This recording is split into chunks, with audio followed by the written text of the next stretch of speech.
The snow had not yet melted from the field behind the house, though spring was days deep into the calendar. It lingered in hard white patches beneath the crooked fence line, refusing to soften, like the memories that lived in that house. Lena sat on the bottom step of the porch, her boots muddy, the hem of her skirt stiff with frost. Her fingers toyed with the little silver locket that hung from her neck. Not a family heirloom. Not a keepsake of love. Just a thin tin shell that held ash. Ash from a fire she didn't start, but one that lived in her bones every day she spent in that place. The boards of the porch creaked behind her. She didn't turn. The creaking meant nothing now. Her father's footsteps no longer made her heart seize, and her stepmother's bitter voice had long gone quiet. Both had been laid into the ground last fall, their debts passed on to neighbors and their daughter forgotten by all but the winter wind. Lena had stayed through the cold months, alone, scraping dried bark for the fire and stitching worn blankets to hold in the heat. The house had never felt like hers. Not even after they were gone. It felt haunted not by ghosts, but by her own childhood, too real to fade and too cruel to forget. The locket clicked open. The ash inside was fine, soft gray. It could have been the paper doll her mother once made her before dying of fever. Or a page from a Bible they never read. Or maybe the scraps of herself she tried to hide in the barn rafters when the yelling turned into fists. She didn't know anymore. Only that she'd burned something one night, something small, something hers, and kept the ash close, so no one could take even that away. A wind swept across the field. It caught the ends of her hair and lifted the breath from her chest. That wind had carried many things in Lena's life, snowstorms, angry words, hollow promises. But never a future. Not until now. She reached into her coat and unfolded the letter again. It was crumpled from reading, the ink nearly smudged from the moisture of her hands. A newspaper clipping, sent by a woman from town who sometimes passed by with leftover bread and gentle eyes. The ad was circled in pencil. Simple words. Man of sober habits. Seeks wife. No dowry required. Quiet life. Remote ranch. The name at the bottom was only initials, CW. No flowery language. No request for beauty or virtue. Just the suggestion of a life somewhere else, far from Missouri's rotting fences and broken men. She had written back. Not with hope, she didn't know what hope felt like. But with the need to leave before she dissolved into the air like the ash in her locket. Her letter was short. I've nothing to offer, only what's been burned. No return address. Just the post office in town and her full name, Lena Grace Whitlow, written carefully, like someone tracing the shape of a person they barely believed in anymore. Weeks passed. She didn't wait by the mailbox. She didn't allow herself that kind of longing. But one morning, tucked under the window ledge, a parcel waited. Wrapped in brown paper, tied with coarse twine. Inside was a single train ticket west and a note written in slanted, deliberate handwriting. Come if you wish. No questions asked? No signature. No promises. And somehow, that felt kinder than. The wind blew hard over the prairie that morning, carving long silences between the scattered calls of meadowlarks and the rustle of dry grass. It whispered over the low hills and swept across the fenced edge of a modest ranch, where a man leaned against a post, watching dust rise from the horizon. He didn't shift much, didn't blink more than he needed. Just stood, arms crossed over a broad chest, his hat casting a shadow over eyes too still for his years. His name was Callum Ward. He was not old, not yet. 36, maybe 37. His beard was the color of the soil in October, dark with streaks of ochre where the sun had kissed it too long.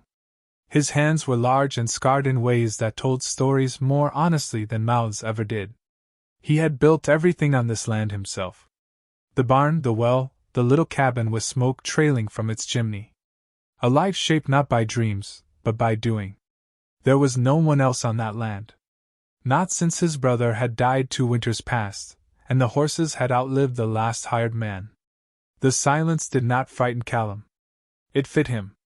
He was a man who had never known much ease with words, never chased the noise of taverns or gatherings. When others laughed loud, he often stepped outside, not with bitterness, but with a quiet preference for the stars. But there had been a hole lately, one he hadn't wanted to admit. Not a sharp, crying kind of hole, but a slow erosion, like water seeping through stone. Meals tasted like ash. Nights stretched too long. The days rolled over each other like a wheel stuck in the same groove. And so one afternoon, sitting at the corner of the feed store with a pencil stub and a scrap of paper, he wrote something he never thought he'd write. Asterisk man of sober habits. Seeks wife. No dowry required. Quiet life. Remote ranch. Asterisk. He hadn't expected an answer. Or if one came, he imagined it'd be the sort of girl who'd be bitter with disappointment the moment she stepped off the train and saw the dry ground, the weathered house, the man who didn't speak unless there was reason. But then her letter arrived, short, strange, honest. Asterisk. I've nothing to offer, only what's been burned. Asterisk. He read it once. Then again. Then again the next morning, holding it in hands that had pulled calves from breached berths and driven nails through ice. There was no decoration in the letter. No pretense. Just a raw sort of truth he found himself respecting before he even understood why. So he sent the ticket. Wrote his reply plain. Asterisk come if you wish. No questions asked. Asterisk. Now he stood watching the dust trail grow closer. The coach was late, and he wondered if she changed her mind. He wouldn't blame her. He had nothing to give her but quiet, steady days and a roof that sometimes leaked in spring. But still, he waited. Not with hope exactly, but with a strange warmth in his chest, like a fire built too small to see but big enough to feel. The wagon came into view, old wheels, driver half asleep with the reins slack in his hands. A single figure sat inside, her bonnet tilted down, gloved hands clasped. He couldn't make out her face, but he saw the way her shoulders held, like someone used to weathering things. When the wagon stopped, the driver didn't announce her. Just nodded to Callum and spat once before climbing down. She stepped out carefully, skirts brushing against her boots. She was taller than he expected. Not thin like a waif, but built like someone who had known work and cold and sorrow. She looked at him, and he looked back, and neither spoke for a long moment. Then she said quietly, "You're C.W.?" He nodded once. "Callum Ward." She didn't smile. But she didn't flinch either. "I'm Lena." He looked at her hands, not dainty, not soft, but graceful in the way a hawk's wing is graceful, powerful because it survived. He gestured to the saddle horse tied behind the fence. "It's half a mile to the house. I can walk, or you can ride." She nodded, stepped toward the horse without hesitation. "I'll ride." He helped her up, not touching more than her elbow. She sat straight, like she'd ridden before. Like nothing surprised her anymore. They didn't speak on the walk back. Just the wind again, tugging at the hem of her coat, and the creak of leather with each of the horse's steps. The house came into view, a one-room structure with a lean-to kitchen and smoke curling from the chimney. She studied it, not with judgment, but with the quiet of someone tallying every detail. He watched her from the corner of his eye. She had eyes like river stone, gray, polished by sorrow. Inside, he gestured toward the hearth. "There's stew, if you're hungry." She nodded, sat, unwrapped a scarf from her neck. Her skin held the pale softness of someone just thawing from winter.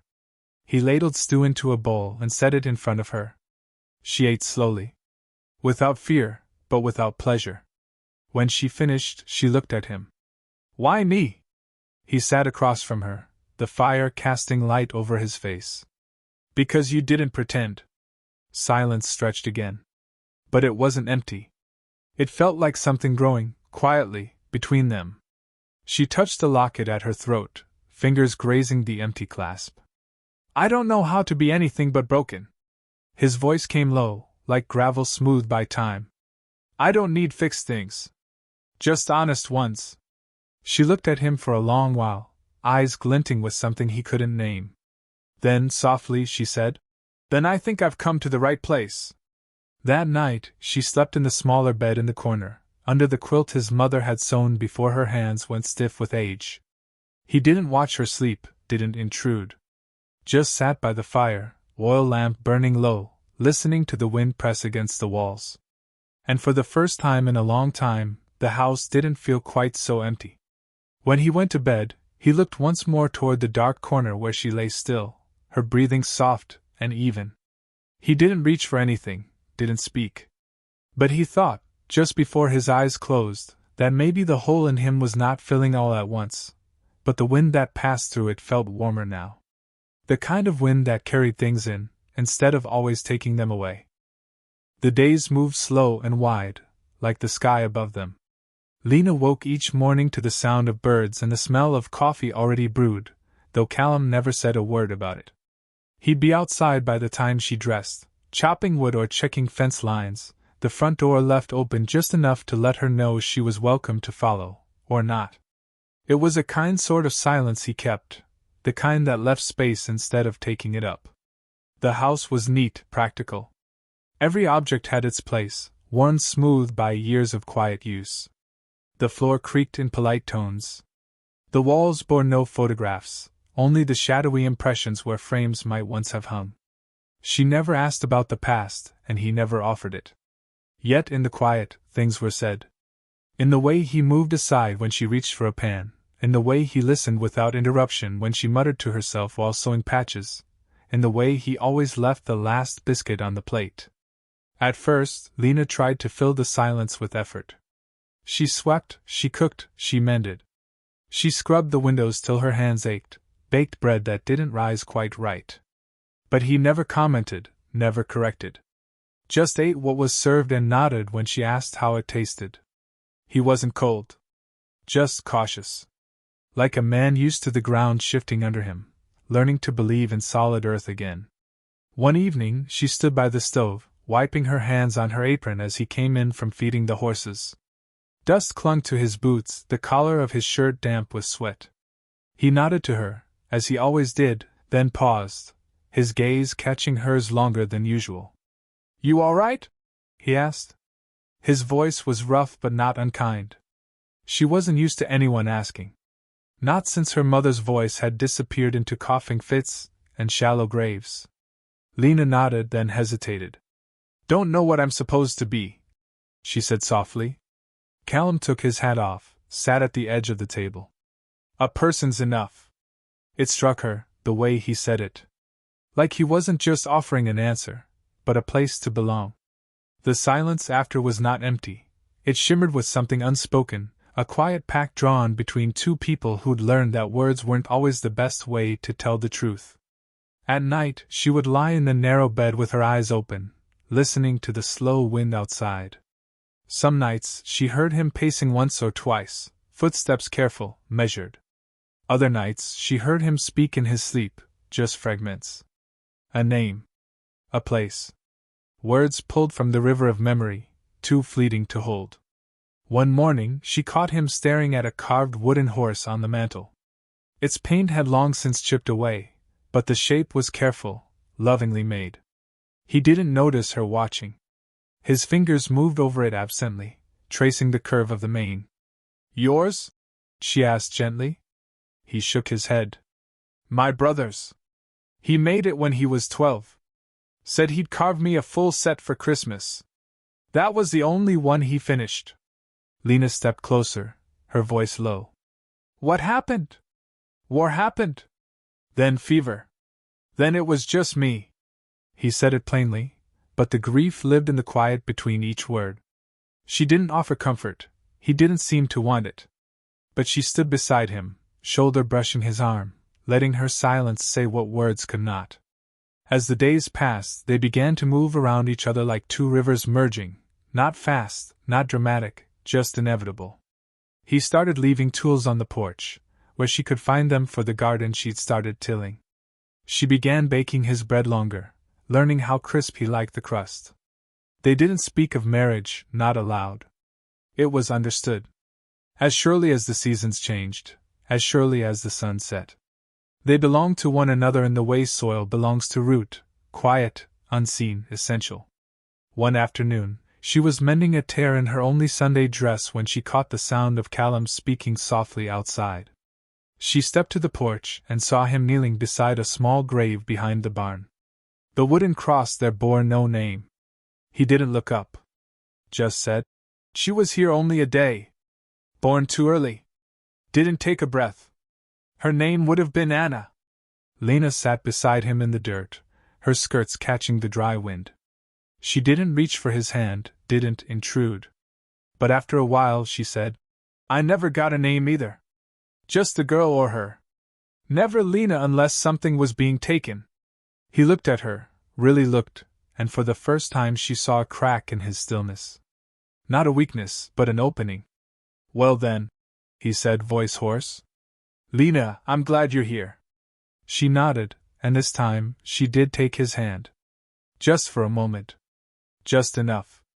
That evening, they sat on the porch, watching the horizon dissolve into violet and gold. The wind was gentle, the smell of earth rising as the sun gave way to stars. "You don't talk much," she said after a while. He smiled faintly. "Words don't come easy. But I listen." She tilted her head toward him, her voice almost a whisper. "And what do you hear when you listen to me?" He didn't answer right away. But then, after the hush of the wind had passed, he said, "A storm that survived itself. And still knows how to grow things." Her throat caught, and she turned her face from him, not to hide, but to breathe. To take in the weight of being seen without being broken apart. He didn't press further. Just rested his hand lightly over hers where it lay on the porch rail. The night deepened. The sky darkened. But something between them brightened, quiet as moonlight, steady as roots. And though nothing was said, she knew, in her bones, that something had shifted. Not finished. But begun. Spring came late that year. The snow lingered along the creek beds like ghosts reluctant to leave, and the earth stayed hard and stubborn until April. Lena didn't mind. She had always trusted slow things, like thaw and silence, and the way trust deepened when no one rushed it. She spent her mornings in the garden, coaxing stubborn roots into rows, her skirts damp with dew, sleeves rolled up past her elbows. Callum built a fence around the plot without asking, working beside her without words but always within reach. If her hands ached, he brought warm water. If her back strained, he took over the tilling. It was not grand or romantic. It was steady. It was shared. The two of them had grown into the house like climbing vines, separate stems, same trellis. They spoke more now. Not much, and never about what didn't want telling, but enough. Enough to fill the edges of days with something that felt like home. But not everything stayed soft. Words spread slow in the west, but it always arrived. One evening, as the sky bruised purple and the stars began their climb, a rider came down the trail. Lena saw him first through the window, his coat black, his boots polished. A town man. Not a neighbor. Not a friend. She stepped out just as Callum did, wiping his hands on a rag, his eyes narrowing not in fear, but in calculation. The rider dismounted, tethered his horse, and gave them both a smile that didn't touch his eyes. "You Lena?" he asked, already knowing the answer. She stepped forward, calm as a lake just before the storm breaks. "I am." The man's face was lean, his teeth too white. "You've got someone looking for you." Callum shifted beside her. "I'm not lost," Lena said. The man shrugged. "Doesn't matter. You got debts." "Name's Josiah. I work for a man back in Topeka, Elias Merritt. He says you owe him. Says you ran out on a contract." She went very still. Her fingers curled into her skirts. "That contract was signed with bruises." Josiah's grin stayed painted on. "Doesn't change the ink. He paid to bring you west. Says your time ain't paid back yet. You're his property till it is." Callum stepped forward then, not fast, not loud. Just a presence, solid as oak. "No one owns her now." Josiah's eyes flicked to him. "That's not how the law sees it." Callum didn't blink. "Then maybe the law's blind." The silence between the three of them stretched, taut as wire. Lena didn't move. She didn't shake. She'd faced worse men. She'd bled from worse hands. But her heart beat like hooves in her chest. Josiah finally looked back at her. You come quiet, it stays clean. Make me chase you, it gets messy. Callum didn't touch his rifle. He didn't have to. His voice came like gravel under a slow wheel. You'll leave now. Don't come back. Josiah studied him, that smug grin thinning. You're gonna get her hurt, cowboy. Don't think men like you matter much to Merritt. Callum took a step forward. Just one. Just enough. She's not going anywhere. And if you ride back here again, bring more than words. The man hesitated, then gave a low, mocking bow. Suit yourself? Lena watched him ride off, a dark smudge against the horizon, a shadow cast by old choices. When the sound of hooves had faded, she sank down on the porch steps. Not crying. Not afraid. Just tired. Callum sat beside her, shoulders close, hands clasped between his knees. You didn't ask, she said after a while. About what I did, what I survived. I figured if it needed saying, you'd say it. She turned her head, eyes catching the firelight through the window. He found me in a poorhouse. Said he'd pay my way west. Said I'd cook clean. Didn't mention the chain on the door. Callum didn't speak, but his jaw clenched once. I ran the first time he left the door unlatched. Never thought he'd send someone. I thought maybe if I worked hard enough here, if I was quiet enough, the past would forget my name. He looked at her then, gaze steady. What is earned is kept. You built this life. You chose it. He has no claim. The words struck her harder than any blow she'd ever taken. She blinked fast, her breath catching. No one had ever said that to her. Not her mother. Not the priests or the matrons. Certainly not Elias Merritt. Later, she watched Callum sit by the fire with the same calm he always had, but she saw something different now. Not just silence, but strength. Not just steadiness, but shelter. She rose, crossed to the hearth, and knelt beside him. I don't want to run, she said. He nodded once. Then we won't. They made preparations quietly. Reinforced the doors. Sharpened the axes. Callum taught her how to load the rifle, not because he expected her to fight, but because he believed she had a right to know how. Days passed. Then weeks. No sign of Josiah. But they didn't let down their guard. It was a new way of living, watchful, but not afraid.